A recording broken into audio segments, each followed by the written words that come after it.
Bonjour, je vais poursuivre la description des grandes étapes de la dégradation du glucose au cours du métabolisme aérobie. Aujourd'hui, je vais parler de l'étape des oxydations respiratoires. C'est une étape très importante qui se déroule dans la mitochondrie. Beaucoup de choses sont à éclaircir pour cette étape. Je vais me limiter aujourd'hui dans l'étude de certaines expériences de mise en évidence de ces oxydations respiratoires. C'est la partie numéro 1. Alors voici un rappel du devenir du glucose dans la cellule vivante. Alors voilà une cellule, voilà les constituants principaux de la cellule avec la membrane cytoplasmique. Tout ce qui est à l'intérieur, c'est l'hyaloplasme. Puis j'ai schématisé ici une mitochondrie. On reconnaît donc les crêtes, puis les deux membranes internes et externes, l'espace intermembranaire, puis la matrice.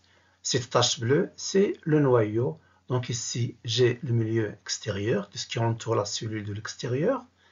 Et le milieu intérieur, c'est le cytoplasme, donc, avec sa mitochondrie. Alors, on savait aussi que le glucose qui vient du milieu extérieur pénètre dans la cellule, dans le hyaloplasme. Il va subir donc sa première étape de dégradation, qui est la glycolyse. Numéro 1, étape de la glycolyse. Au cours de cette étape, ce métabolite à 6 carbone a subi donc une dégradation pour donner deux molécules de l'acide pyruvique au pyruvate, symbolisé ici par les deux initiales AP avec 3 carbones pour chaque molécule. Donc là, on vient de passer d'un métabolite à 6 carbones à un métabolite à 3 carbones seulement. Puis, on voit ici que l'acide pyruvique pénètre dans la mitochondrie, donc suivant ces flèches rouges, alors que le glucose, lui, n'y pénètre pas.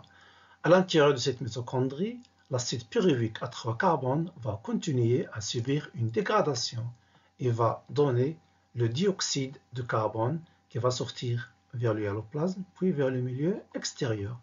Cette étape ici, numéro 2, est nommée étape des oxydations respiratoires. C'est donc le sujet de la vidéo d'aujourd'hui. On peut donc se demander quel est le devenir de l'acide pyruvique après la glycolyse, comment se fait l'étape des oxydations respiratoires à l'intérieur de la mitochondrie, comment l'acide pyruvique au pyruvate est-il dégradé à l'intérieur de la mitochondrie. Pour répondre à toutes ces questions et pour étudier ces oxydations respiratoires, il faut d'abord étudier les mitochondries, les décrire, déterminer leur structure, leurs constituants, etc. Cela va nous permettre de déterminer leur rôle. On va se baser sur des études expérimentales tout d'abord. Donc je vais vous proposer une expérience faite sur des mitochondries pour déduire donc ces oxydations respiratoires. Voilà l'expérience. Mise en évidence des rôles des mitochondries, analyse des résultats expérimentaux. Voilà donc l'énoncé de cette expérience. Après isolement des mitochondries par la technique de la centrifugation, à partir des cellules vivantes, on les met dans une solution au sein des bioréacteurs d'un dispositif Exao et on suit l'évolution du volume du CO2 et de l'oxygène. Les conditions expérimentales et les résultats sont représentés par le graphe suivant. Alors, voici le graphe en question. Donc, il y a ici deux techniques qui ont été utilisées dans cette expérience. La première technique, c'est la centrifugation. On va parler un tout petit peu de cette centrifugation. Puis la deuxième technique, on l'a déjà vu dans la première vidéo, c'est la technique Exao. On va donc rappeler un tout petit peu cette technique dans la vidéo d'aujourd'hui. Voilà le graphe qui représente les résultats obtenus. C'est un graphe qui a deux courbes. Donc, comme vous voyez, il y a ici deux axes. Pour les distinguer, donc, on a utilisé deux couleurs différentes. L'axe des ordonnées, ici en bleu, représente la concentration du dioxyde de carbone au millimole. On l'a gradué donc de cette façon, 0,10, puis 0,15, puis 0,20, 0,25, jusqu'à 0,35. Le deuxième axe des ordonnées, il représente, lui, la concentration de l'oxygène. en milligrammes par litre, gradué avec une échelle différente de 6 à 6,1, à 6,2, à 6,3 jusqu'à 6,5, donc deux échelles différentes. Puis on a ici l'axe des abscisses, elle représente l'axe du temps gradué en minutes, de 1 minute jusqu'à 9 et 10 minutes. Donc les modalités de l'expérience, on a ici trois temps, le temps T0, le temps T1, le temps T2. Voilà donc leur explication dans cette légende. Le T0, c'est le début de l'expérience.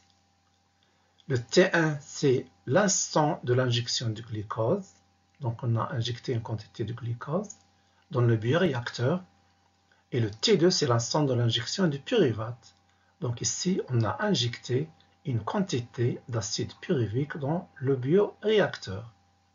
Donc avant d'analyser, puisque c'est une expérience, on va vous demander tout à l'heure l'analyse de ces deux courbes, puis leur interprétation, puis une conclusion. Mais je vais parler un tout petit peu de cette technique de centrifugation. Regardez. Elle consiste à isoler les mitochondries des autres constituants de la cellule.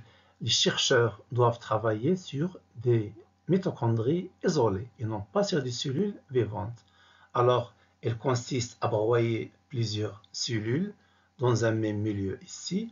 Donc, on va obtenir un mélange hétérogène. Regardez, donc il y a des points noirs ici qui représentent par exemple des noyaux, des petits points rouges qui représentent par exemple des mitochondries, puis ces fragments-là, ce sont des fragments des membranes cellulaires, donc un mélange. Alors comment est-ce que les chercheurs ont pu isoler ces mitochondries? Donc ils ont soumis ce tube AIC à une rotation très rapide pour créer une force centrifuge vers le bas du tube. Cette force importante va permettre de faire sédimenter les constituants des mélanges par ordre décroissant de leur poids. Ainsi, on peut récupérer les mitochondries. Regardez. Donc au début, voilà les noyaux qui vont se sédimenter en bas, alors que les mitochondries restent toujours en suspension. Puis,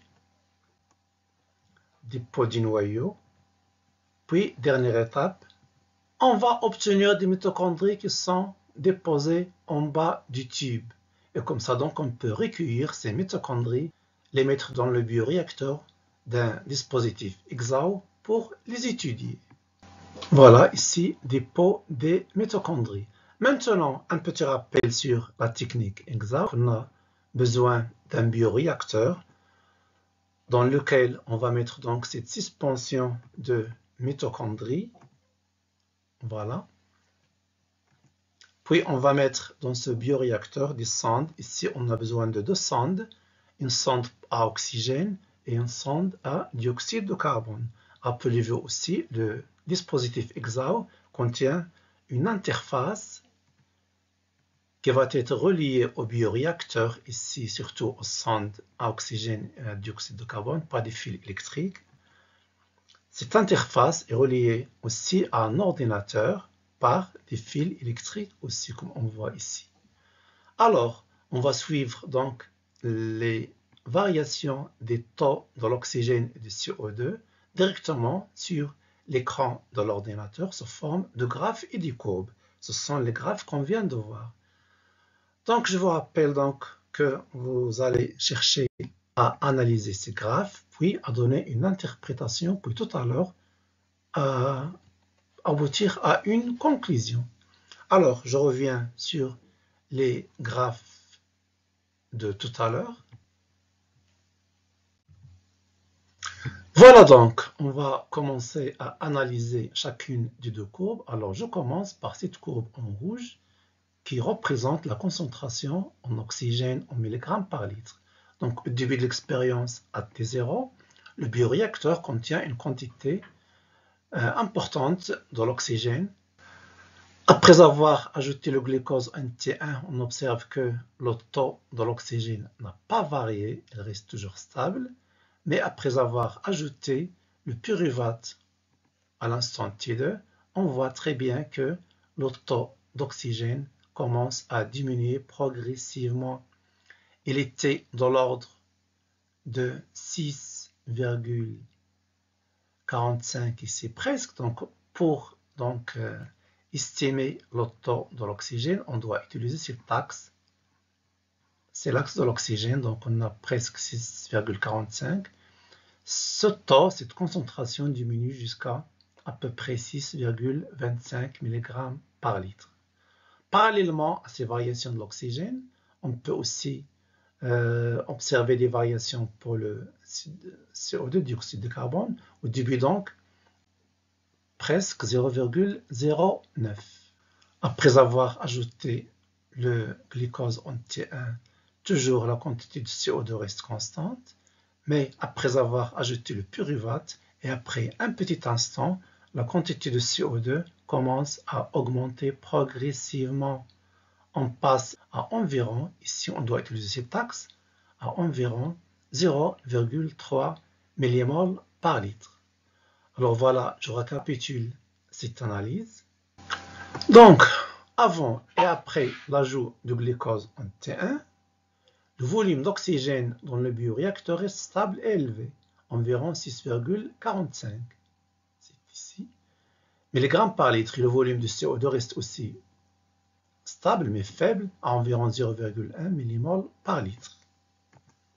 Après l'ajout de l'acide pyruvique en T2, on a une diminution progressive du taux d'oxygène et une augmentation du taux de CO2. Maintenant, on passe à l'interprétation. On va toujours se demander pourquoi le taux d'oxygène et de CO2 n'ont pas varié après avoir ajouté le glucose et pourquoi, après avoir ajouté l'acide pyruvique, le taux d'oxygène a diminué et le taux de CO2 a augmenté. Après avoir ajouté du glucose dans nos bioréacteurs en T1, il n'y avait pas de changement, ni pour l'oxygène, ni pour le CO2. Ça veut dire que les mitochondries ne consomment pas et n'utilisent pas le glucose. Donc le glucose n'influe pas sur l'activité de la mitochondrie. Mais après avoir ajouté l'acide pyruvique, la diminution de l'oxygène est due à sa consommation. Les mitochondries consomment de l'oxygène. L'augmentation du CO2 est due au rejet du CO2. Donc les mitochondries rejettent le CO2. Je passe à la conclusion. Donc ce qu'on cherche à déduire ici, c'est que les mitochondries ne peuvent pas dégrader directement le glucose. C'est impossible. Mais elles dégradent l'acide pyruvique en présence de l'oxygène et ça provoque le rejet de CO2. Cette grande étape qui se passe dans les mitochondries, c'est l'étape des oxydations respiratoires. C'est la deuxième grande étape de la dégradation du glucose après la glycolyse. Conclusion, les mitochondries dégradent l'acide pyruvique en présence d'oxygène, ce qui entraîne le rejet de CO2, mais ne dégrade pas le glucose. On appelle ce processus oxydation respiratoire. Plusieurs questions peuvent maintenant être posées. Par exemple, comment se font ces oxydations respiratoires? Comment une mitochondrie arrive-t-elle à dégrader l'acide pyruvique? Cette mitochondrie doit contenir une machinerie qui permet de dégrader ce métabolite d'acide pyruvique. Comment marche-t-elle? Quelles sont les principales enzymes qui entrent en jeu? Quelle est la structure de ces mitochondries? Toutes ces questions feront l'objet des vidéos à venir. Voilà, c'est fini pour aujourd'hui. La prochaine vidéo portera sur, toujours pour étudier les oxydations respiratoires, sur l'ultrastructure des mitochondries